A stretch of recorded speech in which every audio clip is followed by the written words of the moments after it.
بله چی بگم از تفاوت‌های ما ایرانی‌ها. میگفت تو ایران یک عروس رو جوری راضی میشه واسه شب عروسیش آرایشش کنن که حتی مادرش هم نشناسدش. که بعد میگفت که بعضی از این عروسی‌ها، بعضی از این دخترها یه جوری به خودشون میرسن که داماد وقتی نگاهشون میکنه میگه عجب غلطی کردم اینو گرفتم. از این بهتر خیلی بوده. تو چقدر آرایشون تعجب میکنه. یه خانومی 2 ساعت با تلفن صحبت کرد، بعد گوشی تلفن رو گذاشت. شوهرش بهش گفت من بهت تبریک میگم عزیزم، چقدر تایم مکالمت کوتاه شده. قبلا ما 5-6 ساعت صحبت میکردیم. گفت این دفعه اشتباه گرفتم بود. دیگه اشتباه گرفتم دوست.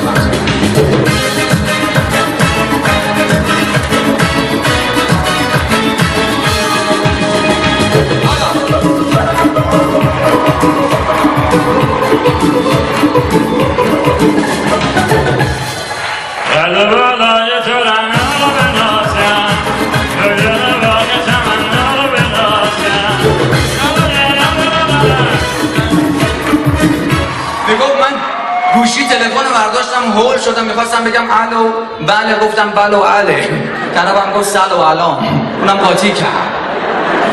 یکی از دوستان میگفت چقدر من خوشحال میشم ما ایرانی‌ها یه روز به یه جایی برسیم وقتی تلفنی داریم صحبت میکنیم نقاشی نکنیم. میگفت بابام با تلفن یه رو صحبت میکرد، رو پایان نامه دکترا برداشته عکس خر کشید.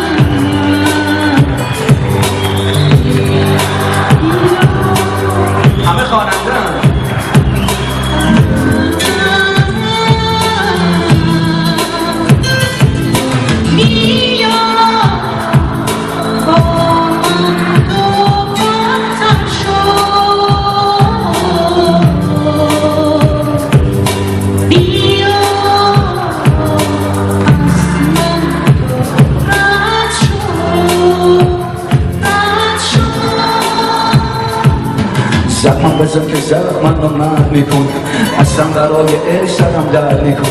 زخم بزن که این کار ساده رو هر یار رفیق جوان مرد میکنه. اونجا که رفتی خودمونیم هیچ کس اون چه دلم برای تو میکرد میکنه. زخم بزن که زخم رو مرد میکن، اصلا برای عشقم.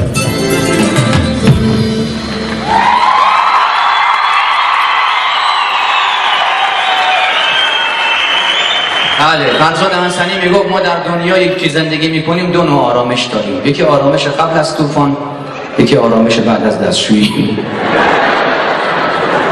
میگفت اونایی که اف خونه رو برمیدارن، آیفون گوشی آیفون خونه رو و میگن الو، همونایی هستن که وقتی در توالت میزنی میگن کیه؟ قاطی میکنی. میگه یکی از رفقام در توالت زده بود، داداشش تو توالت بوده، گفته که دیده که کسی اون توی، گفته کیه؟ گفته منم. گفته توی تو توالت؟ گفته نه پس این منشی تلفن توالته. بعد از شنیدن صدای بوق بفرمایید تو.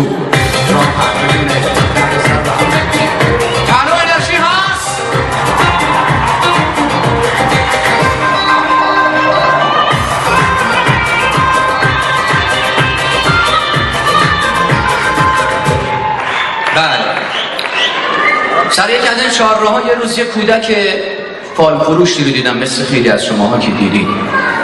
بهش گفتم چه میکنی فرزند؟ گفت به آنان که در گذشته خود مانده‌اند آیندهشون را میفروشند. گاهی اوقات یه بچه یه حرف میزنه آدم تکون میخوره. فال و روح و استالله، یه استخاره به قرآن به این قشنگی داره. حالا متاسفانه میگه درآمد یک دعانویس از درآمد یک برنامه‌نویس کامپیوتری بیشتر.